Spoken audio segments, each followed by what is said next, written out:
में, आप इधर आ जाओ, लोकसभा में रकीब भाई पूछते हैं, राज्यसभा में मैं उनसे पूछता हूं कि कहां सोया है चौकीदार,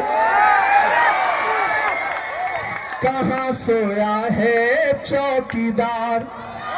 मैं चौकीदार का नाम नहीं बता दूंगा, नहीं आप जान जाएंगे कि मैं नरेंद्र मोदी की बात कर रहा हूं। कहां सोया है चौकीदार, कहां सोया है चौकीदार। गैस सिलेंडर की कीमत भी 1000 के पार, कहां सोया है चौकीदार, कहां सोया है चौकीदार। के चाय बेचने वाला पूरा भारत बेच रहा है, बेच रहा है कि नहीं बेच रहा है, बेच रहा है कि नहीं बेच रहा है।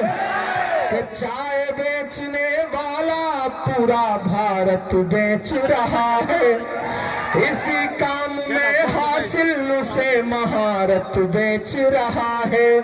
कि रेल बिक गई, तेल बिक गया, बिका हवाई अड्डा,